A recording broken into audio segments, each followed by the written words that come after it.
Kabandai Mwenza hanwa na nitangaze, mwenza kufuru na nilapize, mwenza zifumbonge na nikaze, chama sikini zovu za bure, luna ngoma na babuhe, eya zimbande na pasuhe, ukiu wangu chuchua ya rohe, chazonda ilali hamundo mwale, sireme sisamba zembale, namtapovano na lale, kuya nambia na hane, jifirili ni denge, siko una ni rende, kamjite sobure, koma silewe, mantos, gin, vodka, leo, bakateka, ishu, desa, island queen, mantos. De l'île de Mayotte, était-il raisonnable d'imaginer qu'une partie de l'archipel devienne indépendant et qu'une île, quelle que soit la sympathie qu'on puisse éprouver pour ses habitants, conserve un statut différent? Je crois qu'il faut accepter les réalités contemporaines. Les Comores sont une unité, ont toujours été une unité. Il est naturel que leur sort soit un sort commun. Nous n'avions pas, à l'occasion de l'indépendance d'un territoire, à proposer de briser l'unité de ce qui a été toujours l'unique archipel des Comores. Ce qui est de l'île de Mayotte, était-il raisonnable d'imaginer qu'une partie de l'archipel devienne indépendant et qu'une île, quelle que soit la sympathie qu'on puisse éprouver pour ses habitants, conserve un statut différent? Je crois qu'il faut accepter les réalités contemporaines. Les Comores sont une unité, ont toujours été une unité. Il est naturel que leur sort soit un sort commun. Nous n'avions pas, à l'occasion de l'indépendance d'un territoire, à proposer de briser l'unité de ce qui a été toujours l'unique archipel des Comores. Et le restera à jamais. Je vous remercie.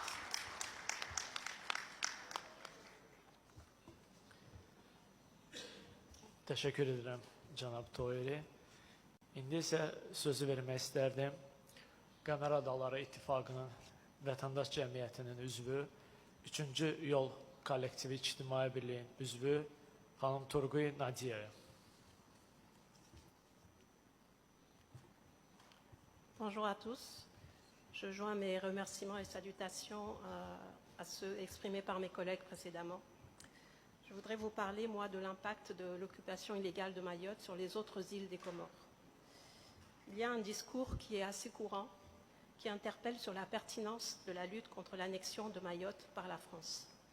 Ce discours se résume en deux questions. Pourquoi continuer à revendiquer Mayotte alors que les Mahorais ont fait le choix de rester français? Et la deuxième question, c'est pourquoi les défenseurs de l'indépendance ne s'occupent-ils pas d'abord des trois îles l'ayant accepté? Lorsqu'on se penche sur la formulation de ces deux questions, on voit à quel point elles sont incongrues. Pour ceux qui connaissent la France, il y a 18 régions, dont la région de la Bretagne. Imaginez qu'un jour, la région de Bretagne, qui est peuplée par une grosse communauté anglaise, décide de se rattacher à la Grande-Bretagne, parce qu'il y a des liens historiques, parce qu'il y a des élus locaux qui ont des relations avec la Grande-Bretagne. Est-ce qu'on peut imaginer une seule seconde que la France reste insensible à une telle revendication? Est-ce qu'on peut imaginer une seule seconde que la France ne condamne pas un tel comportement? Voilà exactement ce qui se passe aux Comores. L'occupation de l'île de Mayotte a engendré un certain nombre de crises dont la persistance complique davantage la réunification du territoire, car il s'agit bien d'un territoire, le territoire des Comores, dont le peuple comorien a été consulté le 22 décembre 1974 et a voté à plus de 95% pour l'indépendance. Il n'a jamais été question de consulter 4 peuples. Le principe d'autodétermination des peuples a donc été bien respecté. C'est le peuple comorien qui a été consulté. Ce qui reste maintenant, c'est à respecter le principe d'intangibilité des frontières. Donc la première conséquence de l'occupation illégale de Mayotte est le déni du droit, le déni de l'histoire et même le déni de la géographie. Comment peut-on construire un État qui est né dans la confusion, une confusion qui est entretenue depuis bientôt 50 ans, pour que 2 générations de Comoriens n'aient plus d'histoire commune? La disparition progressive de cette histoire commune fait que l'on devient des étrangers l'un pour l'autre, au point où le vivre ensemble n'a plus de sens, n'a plus de contenu. Voilà où l'occupant veut nous emmener. En moins de 50 ans, le nom du pays a changé 4 fois et la Constitution 7 fois. Tandis que le Comorien des 3 îles indépendantes a une histoire de coup d'État, de révision constitutionnelle, d'élections plus ou moins propres, de rivalités insulaires, villageoises, etc. Le Comorien de Mayotte, lui, il expérimente différents statuts sous la République française qui font de Mayotte une exception dans cette même République. Elle apprend une nouvelle histoire de l'île qui aurait été française avant la Savoie, qui n'a jamais appartenu aux Comores, bien qu'ayant abrité la capitale des Comores pendant plus de 20 ans et ayant été consultée de par son appartenance au territoire des Comores pour le référendum de décembre 1974. Donc c'est ainsi qu'on essaye d'imposer un narratif qui distingue Mayotte des Comores, jusqu'à parler d'un archipel de Mayotte qui serait distinct de l'archipel des Comores d'origine. De plus, depuis quelque temps, on constate une entreprise de révision même des cartes des Comores qui est à l'œuvre pour influer sur la lecture et la représentation de la géographie de l'archipel. Donc, comme vous avez pu le constater, l'acte de naissance des Comores indépendantes a été entaché d'irrégularités dès le départ. Entre les exactions subies par les indépendantistes mahorais, qui ont été contraints à la fuite pour la plupart, les fraudes massives opérées sur le scrutin référendaire, il y a des PV qui ont été complètement transformés, inversés, et la lecture tronquée des résultats pour justifier la poursuite de la colonisation de Mayotte. Tous ces antécédents ont généré par la suite une normalisation de la fraude électorale, la corruption des élus et l'instrumentalisation de la communauté internationale. Dans l'histoire des Comores, il n'y a jamais eu d'élection aux Comores qui ne soit entachée d'irrégularités, et la communauté internationale a toujours fermé les yeux sur les violations les plus flagrantes, malgré les souffrances des populations qui en découlent. La confiscation donc des moyens de dévolution du pouvoir par une élite politique corrompue et aux bottes de l'ancien colonisateur a détruit progressivement et méthodiquement la classe politique progressiste qui a longtemps naïvement cru à un rôle d'arbitrage et de sanction de la communauté internationale. Cette même élite corrompue a grandement contribué à enterrer la question de Mayotte en faisant un sujet de négociation bilatérale et en la réduisant à quelques déclarations de principe lors des rencontres internationales sans véritable ambition de réunification du pays. Même les forces de l'ordre qui sont dans le pays, elles ont été mises en place et formées par des mercenaires et elles ont toujours compris leur mission comme étant de protéger le pouvoir plutôt que de protéger le peuple. Donc vous pouvez imaginer toutes les conséquences après sur les outils de gouvernance qui sont utilisés dans le pays. La troisième conséquence, c'est la croissance progressive et exponentielle des populations qui vivent en dessous du seuil de la pauvreté sur les 4 îles. À Mayotte, on parle de 80% de la population qui vit en dessous du seuil de pauvreté. Sur les autres îles, on parle de 50% qui vivent en dessous du seuil de pauvreté. Cette pauvreté, couplée à des inégalités criantes, alimente la violence, la délinquance et les comportements déviants, comme on a pu le voir dans les reportages qui ont été diffusés ici. La part de plus en plus importante de ménages vivant sous le seuil de la pauvreté dans un contexte de corruption galopante fait que l'économie est peu pourvoyeuse d'emplois et les services publics sont plus que saturés et inefficients.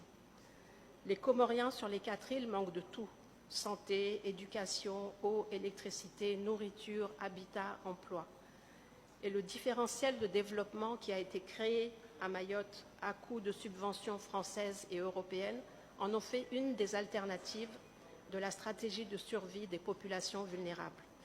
Ces subventions sont essentiellement dirigées vers des projets d'investissement qui demandent beaucoup de main-d'œuvre, et cette main-d'œuvre elle est essentiellement fournie par la population des autres îles, ce qui a pour conséquence de vider les Comores indépendantes de ses cerveaux et de sa main-d'œuvre qualifiée.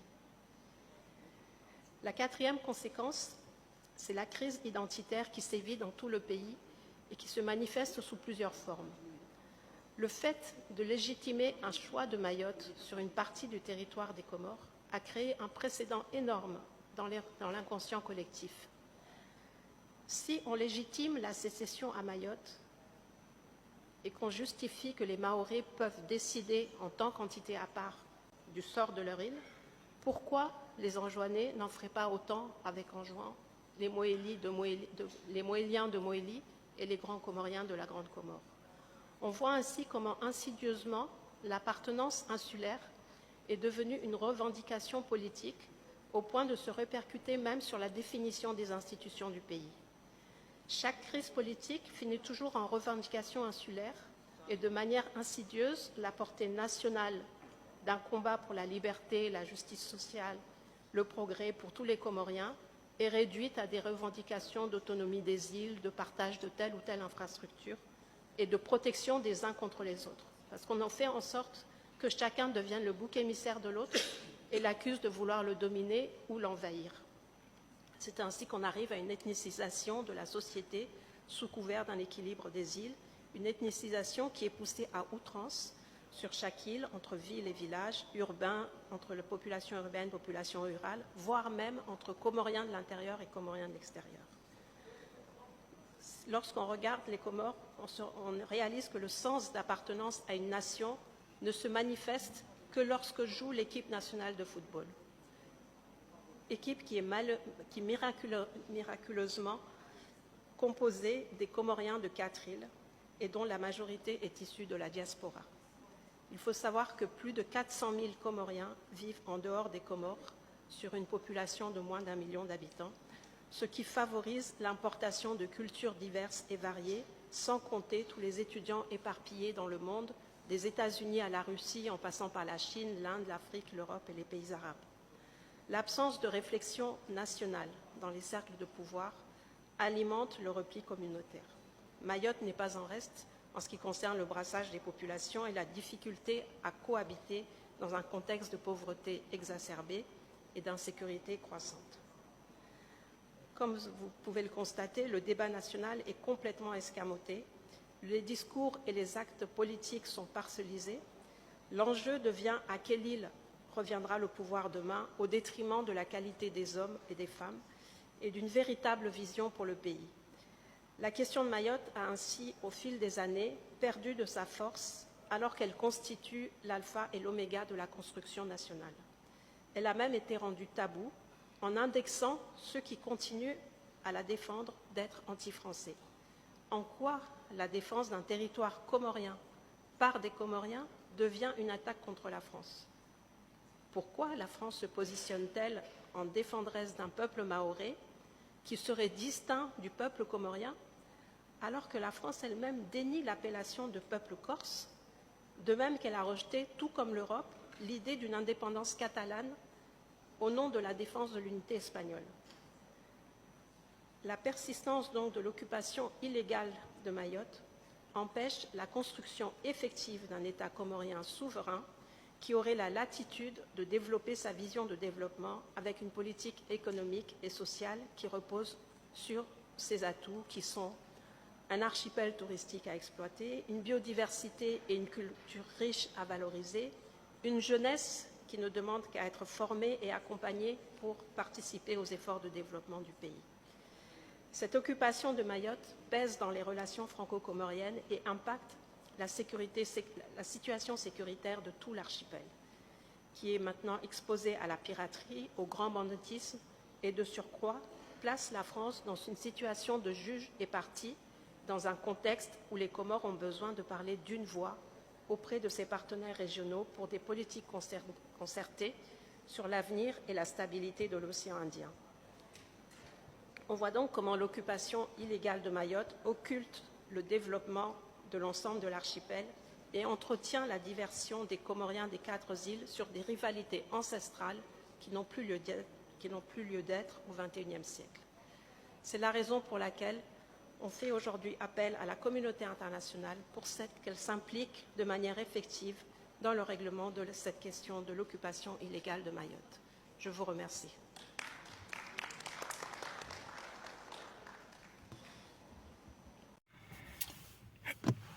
Alors, donc nous venons d'écouter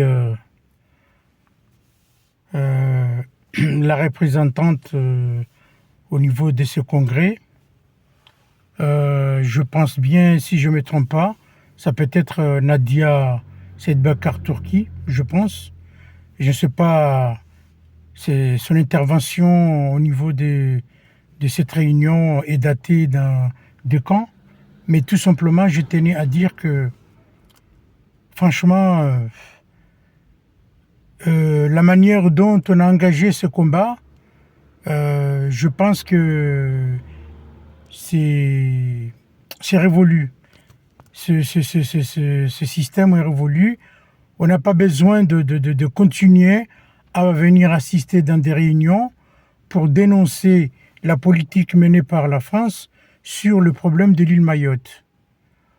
Bon, elle a bien souligné, elle a bien dit que les Comores réclament l'île Mayotte alors que les 3 îles, on a du mal à s'en sortir, on a des problèmes. Et il a dénoncé aussi de la manière dont la France s'est engagée et de la manière dont la France est en train de se comporter vis-à-vis de ce litige. Alors, moi personnellement, je pense que si ce débat est inutile, je pense que ce qui est très important aujourd'hui, il est nécessaire que le peuple comorien, voire même les opposants, je ne parlerai pas de l'esclave du salon qui est Azali Assoumani, je parle des hommes politiques qui sont conscients du problème qui se pose dans le pays. Parce qu'à mon avis, Azali est inconscient, il ne sait pas le problème qui se pose dans le pays. Donc moi, ce que je tenais à intervenir là-dessus, je tenais à m'adresser aux personnes conscientes du problème, qu'il est nécessaire aujourd'hui de demander à nouveau un dialogue avec la France. Moi, je pense qu'il est nécessaire aujourd'hui de relancer encore un dialogue avec la France concernant l'île Mayotte.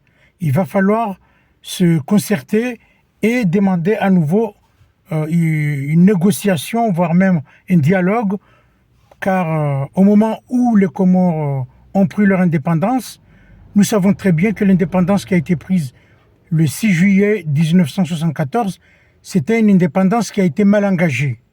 Il a été mal engagé de 2 côtés. Je crois que j'ai déjà fait une intervention là-dessus récemment. Il a été mal engagé dans la mesure où il y a eu une histoire de problèmes personnels qui devraient être défendus. C'est-à-dire que le président Ahmed Abdallah Abdirahmane, qui à l'époque était le président du conseil de gouvernement et qui avait M. Saïd Mohamed Jafar El Masseli, qui était le président de la Chambre des députés à l'époque, et ils étaient en litige, et qu'ils se sont adressés auprès de Valéry Giscard d'Estaing pour dénoncer la politique et le comportement du président Ahmed Abdallah Abdirahmane, parce qu'il était question que le président Ahmed Abdallah Abdirahmane, à l'époque, il faisait de la politique, en même temps il faisait de la commerce. Donc le monsieur Valéry Giscard d'Estaing avait intervenu en demandant à Ahmed Abdallah de choisir, soit il fait de la politique ou alors il fait de ses commerces. Donc le problème s'est déclenché à partir de là. Donc Ahmed Abdallah Abdirahmane, après l'indépendance unilatérale, alors qu'il était question qu'on allait prendre l'indépendance avec la coopération de la France. Finalement, la France a fait un coup d'État, et puis Ali Souali, il s'était déjà engagé avec la France qu'il allait prendre le pouvoir, mais tout en gardant la coopération, c'est-à-dire tout en gardant l'indépendance avec la coopération de la France. Malheureusement, la France avait déjà mis en place des institutions concernant l'île Mayotte. Donc, la France a refusé de lâcher l'île Mayotte. Donc, c'est pour ça que cette situation-là, le problème a été l'histoire de l'indépendance, elle a été mal engagée. Elle a été mal engagée, la preuve en est que jusqu'au jour d'aujourd'hui, nous sommes en train de traîner les pieds et le problème n'est pas résolu. Et je ne vois pas l'intérêt d'aller devant les Nations Unies, d'aller devant l'Union européenne n'en parlons pas de l'Union africaine, de réclamer l'île Mayotte parce que ces organismes sont dans l'incapacité, ils ne sont pas en mesure de régler ce problème.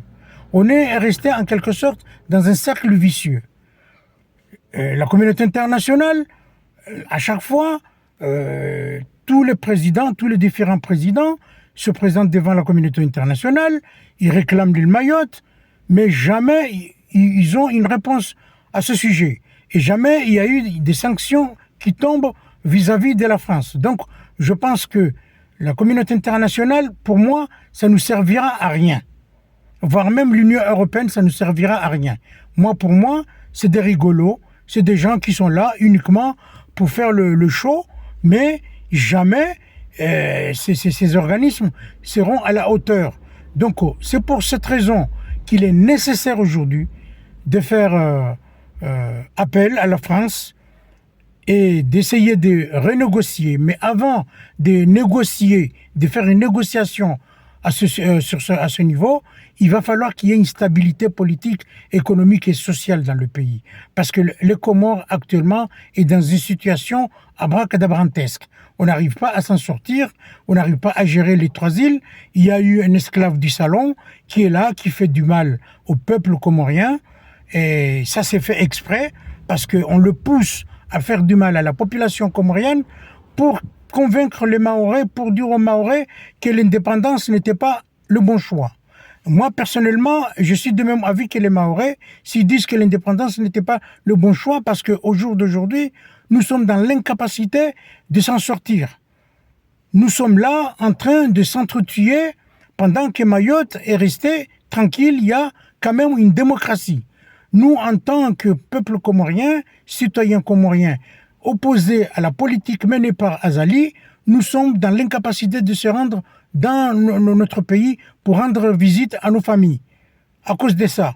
Donc, cette situation, il va falloir que ça cesse. Et que ces genres de réunions, aller de tous les jours, oui, les Comores, oui, Mayotte, oui, ceci, ça ne servira à rien. Ça ne servira à rien, ça nous amènera à rien du tout. Ça fait 50 ans que nous avons pris l'indépendance et nous sommes toujours sur le même... Au contraire, nous sommes en train de reculer, mais on n'avance pas. Donc, il est nécessaire aujourd'hui de trouver une solution, de renégocier à nouveau avec la France. Qu'est-ce qu'on doit faire? Parce qu'on ne peut pas avoir des relations diplomatiques avec la France tout en étant en litige avec cette histoire de l'île Mayotte.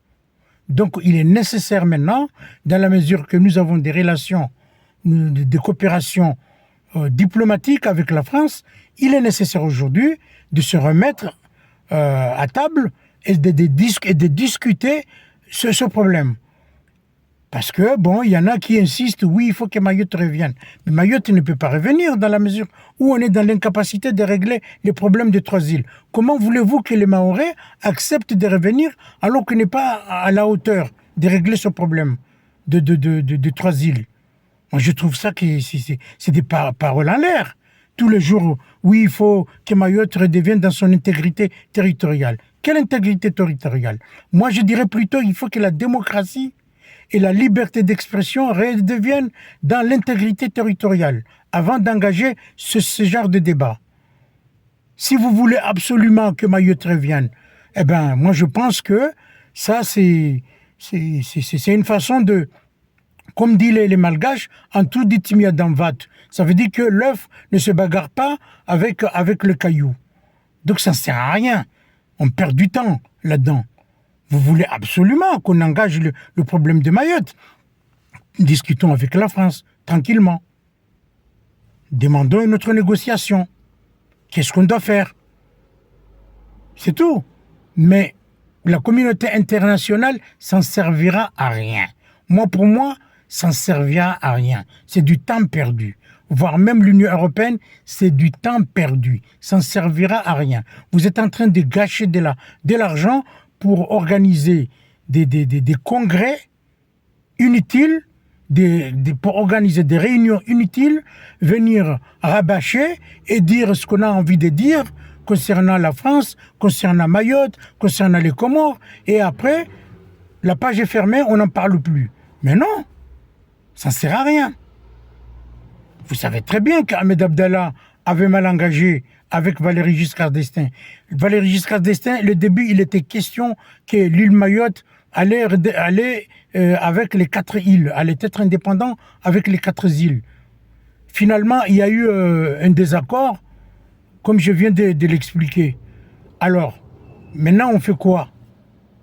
Même François Mitterrand, quand il était venu aux Comores, il a bien souligné qu'effectivement, cette indépendance a été mal engagée. Donc maintenant, il faut trouver une issue. Qu'est-ce qu'on doit faire? C'est tout. Mais on ne va pas tous les jours condamner la France. Oui, la France a fait ça. Oui, la France a fait ceci. Oui, ah oui, mais aussi, il y a aussi les responsables politiques comoriens. Ils font quoi, eux? Parce que vous croyez qu'Azali est mieux? Azali, c'est un grand hypocrite parce que devant, il vient, il parle aux Comoriens.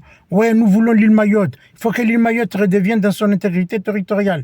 Et le lendemain, qu'est-ce qu'il fait? Après, il va aux Nations Unies. Oui, Mayotte fait partie des Comores. Il faut lâcher les Comores. Et derrière, qu'est-ce qu'il fait? Il va négocier avec la France en leur disant vous pouvez continuer.